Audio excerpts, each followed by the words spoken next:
I am Mia, a woman in my 50s who lives alone. My beloved husband passed away a few years ago from a heart attack, and my son has since gotten married and lives elsewhere.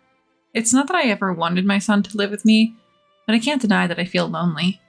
The reason I didn't want him to live with me is because my own mother experienced harassment, making me realize that the conflict between mother-in-law and daughter-in-law can be complicated. To be honest, I didn't particularly like my own grandmother, and I believe that in any family, there can be various issues with the mother-in-law and daughter-in-law relationship. Additionally, I wasn't too fond of my son's wife, Emily. I found Emily to be condescending and often speaking down to others, so I felt we were not a good match. Here's how it went during a family meeting. This is my fiance, Emily. Isn't she beautiful, Mom? Nice to meet you. My name is Emily. We're going to get married. No, the pleasure is mine. I'm happy my son is getting married. Let's have a chat over coffee. Thank you. Please help yourself to some snacks if you'd like. Wait, is this handmade, Mia? Yes, I baked my signature cheesecake. Is it not to your taste? Sorry, it's just that handmade sweets seem so poor. Sorry, Emily. Mom's just into making everything by hand. It's hilarious. I was dumbfounded because even my son joined in the laughter. I've always enjoyed baking and fed my son lots of homemade food since he was young. Had he always thought it seemed poor? Afterward, Emily spat out the cheesecake she had eaten and laughed. It was distasteful and very unpleasant. According to my son, Emily comes from a good family, but her words and actions leave much to be desired. Since they got married, every time we meet, she never fails to make snide remarks, and it's tiring. Also, I don't get along with Emily's parents either. Emily's mother, Elizabeth, always acts superior, and her father, Logan, carries himself as if he were a king. Logan is the president of a small to medium-sized company, and Elizabeth occasionally appears at the company, but is primarily a housewife. For some reason, Elizabeth looks down on me for still working. It must be tough having to work even in your 50s. Well, I suppose you're not getting much in terms of survivor benefits since your husband passed away. I wouldn't want to work so hard at this age. Ah, is that so? Of course! Women find true happiness when they become housewives. You've been working all the time, so you probably didn't give Mason much love, did you? That's not true. I loved Mason.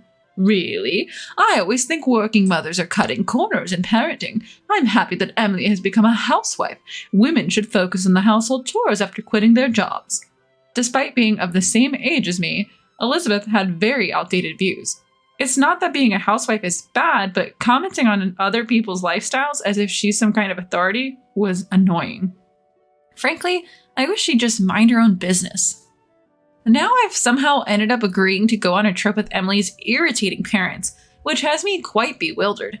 It's the year-end holidays and I have time off work. Out of the blue, Elizabeth called and invited me. What's more, they've already booked a luxury hotel and airline tickets. Given the situation, I had no choice but to agree. I arrived just before the scheduled 10 a.m. meeting time at the airport terminal. Then, Mason, Emily, Logan, and Elizabeth showed up carrying large bags. Thank you for inviting me. I feel somewhat guilty, though. Oh, don't mention it. Let's board. Here's everyone's tickets that we've bought in advance. Mom, you're so organized. Sorry, Mia. I don't have a ticket for you. What? I forgot to buy your airplane ticket, so you'll have to get there by boat. It'll take 10 hours. Wait, what?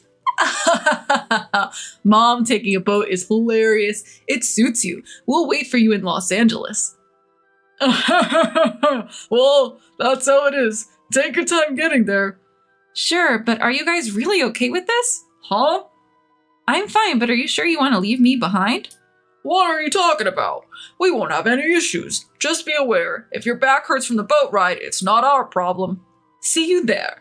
We'll be enjoying ourselves at the luxury hotel. I'm going to order so much room service. Logan, let's have lots of drinks. They all walked through the gate laughing.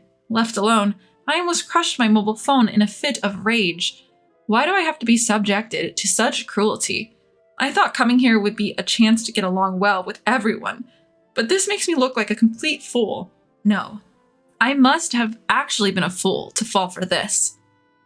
Logan and Elizabeth must have been plotting to bully me and excluding me from the start.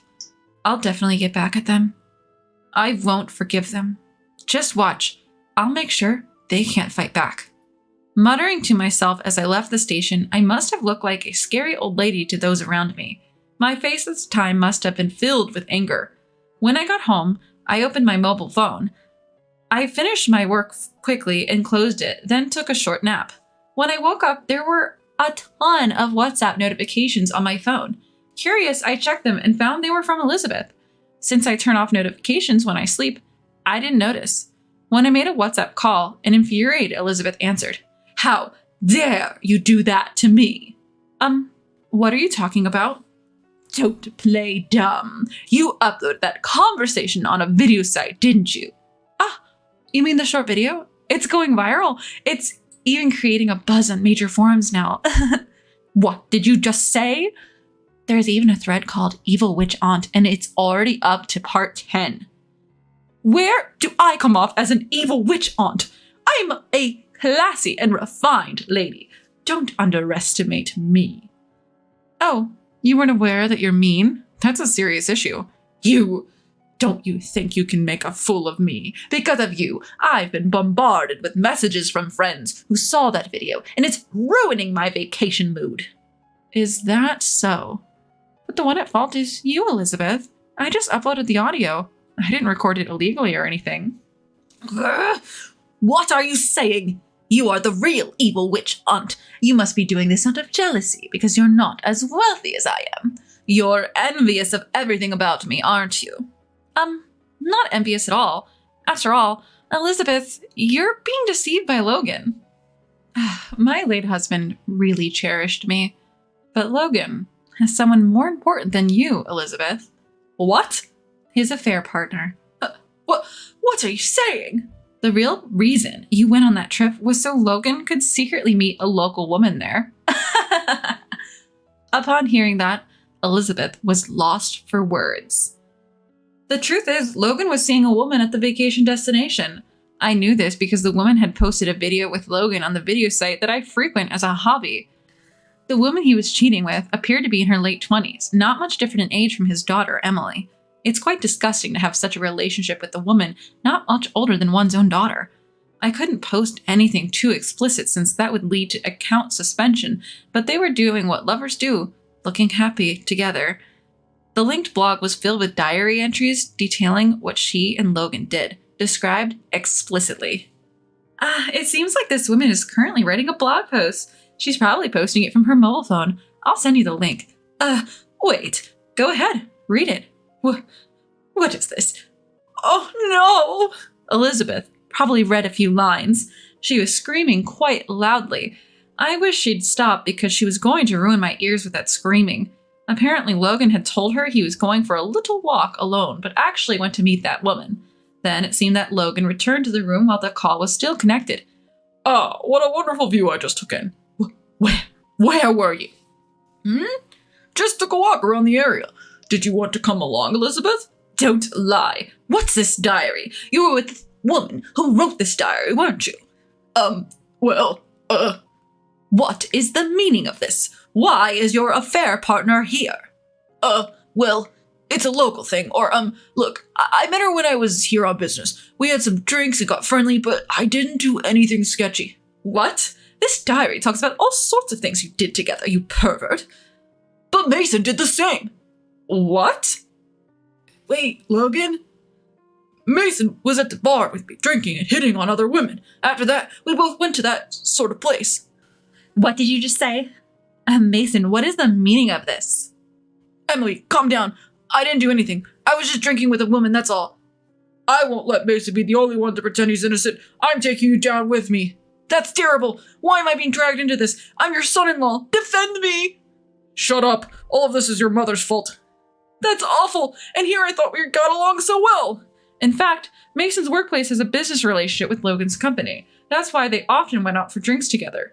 Although the relationship of in-laws and business partners may be unusual, it seems they've been getting along well. At one point, Logan's company and Mason's company ran into some trouble and had to go apologize to a client. The destination for this trip happened to be the same place they were vacationing. There, after begging for forgiveness, they decided to go out for drinks and apparently got carried away. They ended up flirting with women and developing relationships and have been visiting privately multiple times. So when you two said you were going surfing and snorkeling together, that was a lie? Well, you see, what about mountain climbing together? That was a lie too. That's terrible. This is too much. I can't believe it. See, I didn't do anything. You did. I know what you did. This and that. Please don't spill it. Mason is neither an adopted son-in-law nor anything like that, but it seems he was fond of Logan. It's outrageous that both of them had been going there to meet women and have a good time repeatedly. I knew Logan was cheating, so I kept that knowledge as a trump card to use against him someday. But I was shocked to find out my son was doing the same thing. What on earth are they doing, even when they go to Los Angeles? Saying it's a family vacation, but actually meeting up with mistresses? The thought makes me nauseous. Realizing I've been made a fool of by these people, I felt pathetic. Then Elizabeth started yelling on the phone again. This mess is your fault. Mia, apologize. No, I won't apologize. What? You're just poor and jealous of me. So you're trying to ruin my family, aren't you? You're the worst, a demon. You're the demon, Elizabeth, because you were flirting with a young man, weren't you? What? An employee of my company said you approached him and made him uncomfortable. Wait, your company's employee? Yes, I'm the CEO. You've heard of XX Foods, right? You thought I was just a part-timer there, but actually, I run the place. What? The famous XX Foods? Yes, I worked my way up and became the CEO. You're even more of a high society person than I am. Yes, that's right. I'm not struggling at all and certainly don't envy you, especially after what you did to my employee. I didn't do anything. I just spoke to him because he was cleaning the front entrance. He said you made him uncomfortable. I hesitate to say it, but what you did was totally inappropriate. Oh my God. In my company, we have a cleaning duty rostered, and it appears you specifically showed up when that man was on duty and made physical contact with him. As a result, he's now afraid to come to work and is on leave. What will you do if you're sued? His spouse and parents seem quite upset as well. Stop it, please. I'll apologize. I swear I won't do it again. It's not up to me to forgive you. That's for my male employee to decide. Elizabeth used to jog past our company building. At that time, she noticed Alexander, a young, handsome man on cleaning duty, and started behaving inappropriately towards him. Alexander was nervous because Elizabeth always approached him on his Monday cleaning duty. It seemed like he was holding back because the other person was a woman. He felt he couldn't be too confrontational, worried that if he didn't anything, he might be the one getting sued. However, as Elizabeth became more brazen, things started to escalate, pushing them to the brink emotionally. And so they fell ill and are currently on leave from work.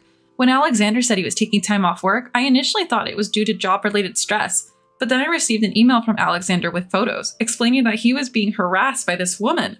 Seeing that, I decided to corner this demonic Elizabeth completely.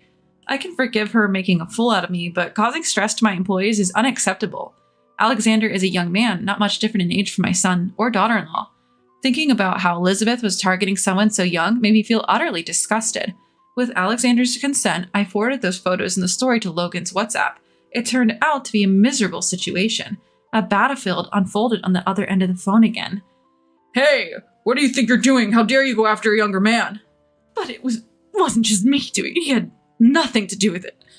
Shut up. You're just a creepy old stalker. I'm divorcing you. What? You've been having an affair too. You owe me hundreds of thousands of dollars in alimony. Silence. I'm not giving you a dime. I don't need you either. Wait, Emily. Never call me by my name again. It appears a big argument broke out at a luxury hotel in Los Angeles. After that, Logan and Elizabeth got divorced. Well, Logan was the one who had an affair, so Elizabeth received alimony, but she had to pay the same damages when Alexander sued her for harassment. So it's like she just passed along the alimony she received from Logan. Afterwards, Elizabeth told me she needed work and asked if I could hire her, but I refused. I don't need someone who causes such problems. My son also divorced Emily, and it turns out she's pregnant, so they're having issues. My son is an idiot too, and I've lost the will to help him. I wonder where I went wrong in raising him, but I keep telling myself he's an adult. And it's not solely my fault. Now that I've had my revenge, I plan to work even harder as a president from now on.